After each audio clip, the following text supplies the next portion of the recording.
What is up, Badger fans? Justin here. I decided, and I talked to Rajiv about this, that I'm going to dive into a couple of things that I find interesting that I'm hopeful that Luke Fickell can go into to help improve the Wisconsin program moving forward. One of the areas that we've kind of identified was the the defensive line, where recruiting has been, let's just say, a disappointment over the last, I would say, decade. So it's one of the things I'm going to dive into here. And I'm going to say to you straight off the bat, I think there's a team that is probably one that we should take a look at mimicking. And you might be surprised who it is. We'll talk about it next. Welcome to the Bucky Report, your destination for all things Wisconsin Badgers. Authentic takes. Oh my God. Game analysis. Touchdown Badgers! Ring one up! And discussion from the fan perspective. Woo-hoo! Thanks for joining us and on Wisconsin. Hey, everybody. So for the purposes of this, I decided I was going to take a dive into what I thought were some interesting things that I was finding regarding our defensive line recruiting. To be quite honest, I think there's a couple of things that stand out to me right off the bat that I look at. Number one, we're not getting enough bodies into that room. Looking at this over the course of the last, from 2003 to 2019, we had a total of 8 commits for our defensive line recruiting. Now, there are guys that have been pushed into that room who were kind of recruited for possibly 2 different things. Ben Barton being one of them, who was a guy that was at first an offensive lineman that they transitioned back over to defense. He was actually pretty good on both sides of the ball in high school. It's a position that they decided that he had some versatility, but there's no way of looking at it beyond the fact that he was brought in as an offensive lineman. Like, we converted him because he had that flexibility, but that's not what he was brought into the program to be. At this point, the big deal to me, some of the factors that I wanted to take a look at here, number one was how many guys are we bringing in?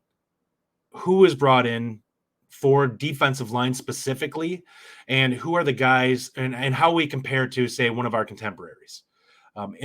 For the purposes of this, I chose Iowa. Now, Iowa runs a 4-3. It is a different scheme, but there's a lot of other correlations that I feel like do match us in terms of the area that we're recruiting from, the lack of talent availability that we're dealing with. That will be something that most fans will point out to when we want to look at the high-level recruiting that we want to get into.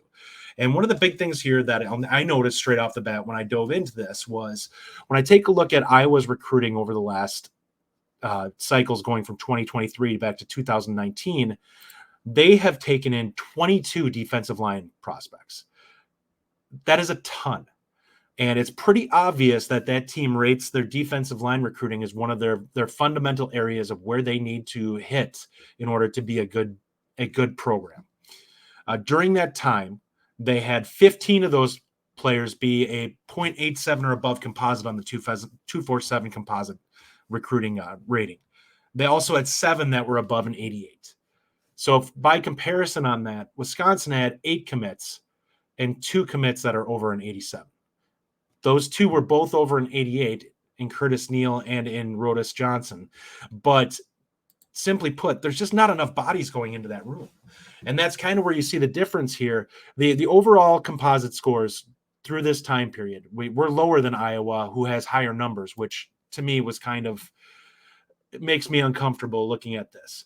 Iowa has a 0.8727 composite ranking across those 22 prospects. We have a 0.8614. And that tells me that we're taking in less guys, but they tend to be more polarizing in terms of the recruits that we're bringing in, especially considering we had 2 that are kind of pulling up the rest of the recruits. So looking at this, it really became obvious to me, kind of digging into this data, that Iowa has clearly made an investment in terms of bringing in a lot of bodies that are higher ranked guys and getting those guys in. And if you miss, at least you have other guys that you felt really confident in your evaluations that are high level talent. Wisconsin, on the other hand, seems to take seems to have put less effort into this. And I don't want to hammer on the prior coaching staff, because I did take Luke Fickell out of the equation for this, because quite honestly, we don't know. There's no data, which is why I also took Iowa out of this, which, to be quite honest, the 2024 class actually improves their rating. Now, Wisconsin's is also improved just by the fact that Dylan Johnson is actually rated fairly well for a recruit. But right now, I'm going to keep hands off that, and we'll evaluate data going forward from this point on. But looking at it, it's pretty clear Wisconsin needs to take more time in adding bodies to that room and adding quality bodies to that room. If I was going to pull in 22 kids over that course, I think, the difference in scheme, taking that out of the equation, I don't see any reason why Wisconsin shouldn't be at 14 bodies, 15 bodies in that. I was going to have more because of scheme, but there's a reason why Wisconsin needs to get more in there. And I know people will bang the drum for our outside linebackers being edges. That's not the case going forward. The defensive ends in the 3-3-5 are meant to be more pass rush guys. We're expected to get guys who are more athletic and offer more pass rush flexibility than what we've had in the past. They're not going to be just tree stumps that are going to be out there expected to take on bodies and read and react. It's going to be, we want you to be aggressive. We want you to make plays in the backfield. In order to do that, you're going to have to find guys that have athleticism. You're going to have to find guys that are capable of rushing the passer. So going forward, I expect us to hopefully be adding more bodies. Now, we have 2 guys in this current class, and like I said, Dylan Johnson and in Hank Weber.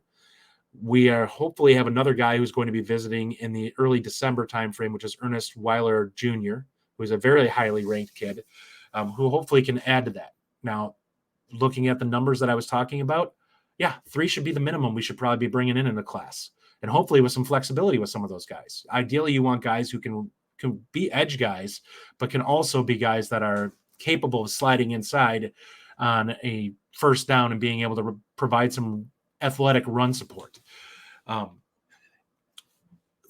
I'm hopeful that this is the start of something new in terms of what we're seeing from philosophy. I know Coach Fickell's probably going to really hit on this position going forward, but I do expect us to add more numbers. I do expect us to add more quality, and I do think that Iowa's scheme in terms of quality is something that we can mimic. If Wisconsin can get into the 0.87, 0.88 composite ranking for our defensive line, it will make a world of difference in terms of the level of athleticism that's in that group, and also the level of quality overall that's in that group in case somebody actually goes down, which is something that we cannot currently withstand with the group that we have. So I just wanted to take a moment to kind of talk about this for you guys, give you something to kind of think about yourself. Let me know what you guys think. Let me know if you think that, the number of bodies that we're seeing coming in there are fine, or if you think that I'm right and we should be adding, close to 13, 14, 15 guys into that room. So we have some more versatility and flexibility with the guys that we're bringing in, and hopefully some higher ranked guys. But give me your thoughts on this. These are one of the areas that I want to dive into maybe a little bit more often. Some of the areas where I feel like there's some shortcomings that are addressable with the staff, that I don't feel like leaning on the location issue and access to talent is a reasonable expectation for an excuse, I would say. Wisconsin has underperformed in this area, and I think it's an area that we need to improve. So I'm hopeful that this is an area that we can bump up, which by, doing so will bump up the defense in general. But give me your thoughts, guys. Let me know what you think. And hopefully this gives you a little something extra on a Saturday morning, given that it's a night game. Thanks, guys. Thank you for listening. If you enjoy the show, subscribe to our YouTube channel at The Bucky Report or The Bucky Report Podcast from wherever you get your content. Until next time, on Wisconsin.